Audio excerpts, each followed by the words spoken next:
नमस्कार दर्शक बंधु लिपि ओडिया किचन को आपण मानक बहुत बहुत स्वागत।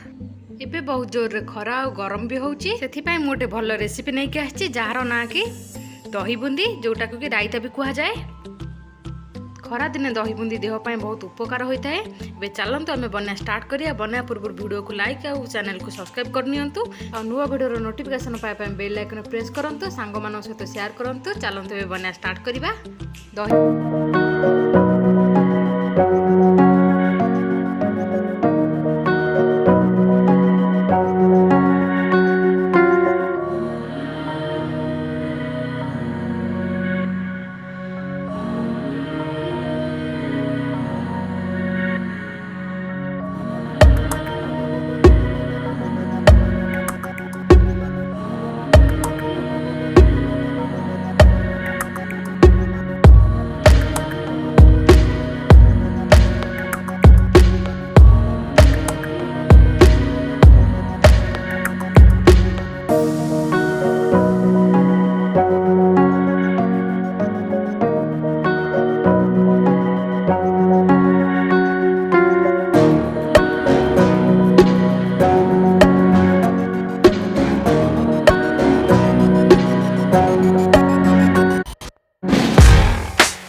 तो मुझे मार्केट बूंदी नहीं आपण मैंने चाहिए घरे बनईकी भी नहीं पारे।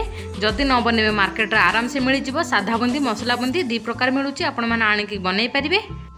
तो ये आम दही बूंदी को भल भाव मिसई नवा। ये देखु मु भल भाव मिसई नहीं। तो मुझे दही डायरेक्ट बूंदी को मिसई नहीं। आपण मैंने चाहिए हल्का गरम पानी बा ठंडा पानी बूंदी को किसी समय भेदेकी नहीं पारे 10-15 मिनट पाखापाखी। तो ये आम ए शुखला मसला ऐड करदे। प्रथमे भजा जीरा लंका गुंड दबा। देखंतु मुझे जीरा और लंका को मिसेकी भाजिकी गुंड करनी। आपण मैंने चाहिए अलग अलग दे पारे। मिसेकी नहीं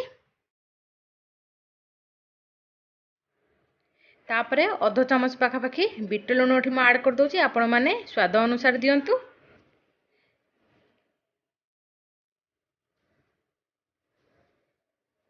तापरे अध चामच रु टिके कम मरीच गुंड दबा। मरीच गुंड द्वारा भल स्वाद आसी थाए। देखंतु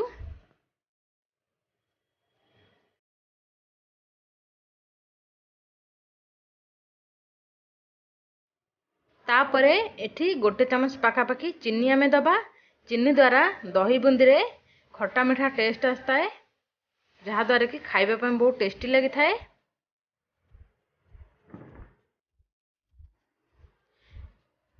तापरे किछि धनिया पत्र दे दबा। काटिकी छोट छोट कर रखी दिया धनिया पत्र। देखंतु तो ये आम साधा लुण ऐड करदे। ଦେଖନ୍ତୁ ମୁଁ ଏଠୁ ଅଧ ଚାମଚ ଟିକେ କମ୍ ଲୁଣ ନେଇଛି, କାରଣ ଆମେ ବିଟ ଲୁଣ ଦେଇଥିଲେ। ଆପଣମାନେ ଆବଶ୍ୟକତା ଅନୁଯାୟୀ କମ୍ ବା ବହୁତ କରିପାରିବେ। ତ ଏବେ ଆମେ ୟାକୁ ଚାମଚ ଦ୍ୱାରା ଭଲ ଭାବେ ମିଶାଇ ନେବା।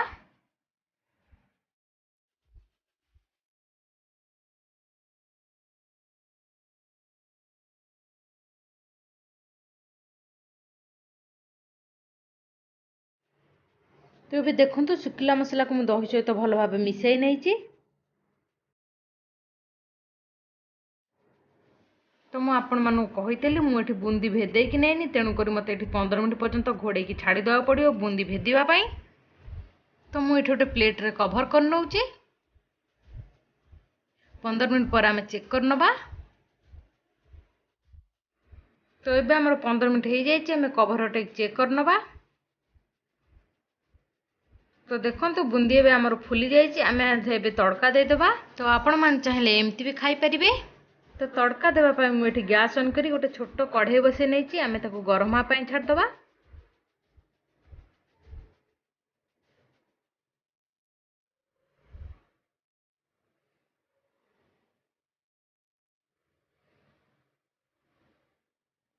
କଢ଼େଇ ଆମର ଏବେ ଗରମ ହୋଇଗଲାଣି। ଆମେ ଏଥିରେ 2 ଚାମଚ ଭଳି ତେଲ ଦେଇଦେବା। ଆପଣମାନେ ଚାହିଁଲେ ରିଫାଇନ୍ ତେଲ ବା ସୋରିଷ ତେଲ ବା ଘିଅ ଦେଇପାରିବେ। ତ ତେଲ ଆମର ଏବେ ଗରମ ହୋଇଗଲାଣି। ଆମେ ଏଥିରେ 2ଟି ଛିଣ୍ଡେଇକି ଶୁଖିଲା ଲଙ୍କା ପକାଇ ନେବା। ଲଙ୍କା ପାଚିବାକୁ ଛାଡ଼ିଦେବା। ଲଙ୍କା ଆମର ଭାଜି ହୋଇଗଲାଣି। ଆମେ ଏବେ ଏଥିରେ କିଛି ଭେସୁଙ୍ଗା ପତ୍ର ଦେଇଦେବା। ଭେସୁଙ୍ଗା ପତ୍ରକୁ ଭଲ ଭାବେ ଭାଜି ନେବା।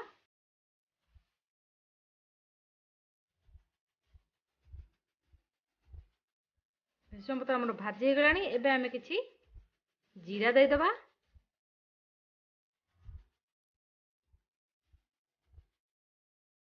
ଆଉ କିଛି ସୋରିଷ ଦେଇଦେବା।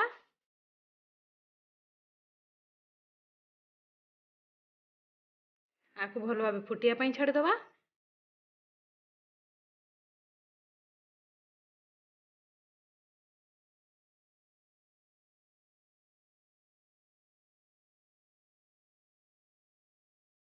ଦେଖନ୍ତୁ ଜିରା ସୋରିଷ ବି ଫୁଟି ଯାଇଛି। ତଡ଼କା ଆମର ବନିକି ତୈୟାର ହୋଇଯାଇଛି। ଆମେ ୟାକୁ ଥଣ୍ଡା ହେବା ପାଇଁ ଛାଡ଼ିଦେବା। ଥଣ୍ଡା ହୋଇଗଲାଣି। ଏବେ ଆମେ ୟାକୁ ଦହି ବୁନ୍ଦିରେ ତଡ଼କା ଲଗାଇଦେବା।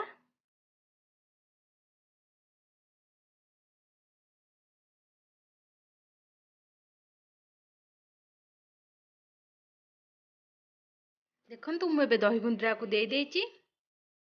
ଏବେ ୟାକୁ ଆମେ ଭଲ ଭାବେ ମିଶାଇ ନେବା। ତ ଦେଖନ୍ତୁ ଏବେ ଆମର ଦହି ବୁନ୍ଦି ବନିକି ତୈୟାର ହୋଇଯାଇଛି। ଆପଣମାନେ ବି ଏଇପରି ଜରୁର ବନାନ୍ତୁ ଆଉ ଖାଆନ୍ତୁ। ବହୁତ ଟେଷ୍ଟି ଲାଗିବ। ଆଉ ମୋ ଭିଡ଼ିଓ ଯଦି ପସନ୍ଦ ଆସିଥାଏ ଭିଡ଼ିଓକୁ ଲାଇକ୍ କରନ୍ତୁ, ଚ୍ୟାନେଲକୁ ସବସ୍କ୍ରାଇବ୍ କରନ୍ତୁ, ନୂଆ ଭିଡ଼ିଓର ନୋଟିଫିକେସନ୍ ପାଇବା ପାଇଁ ବେଲ୍ ଆଇକନ୍ ପ୍ରେସ୍ କରନ୍ତୁ।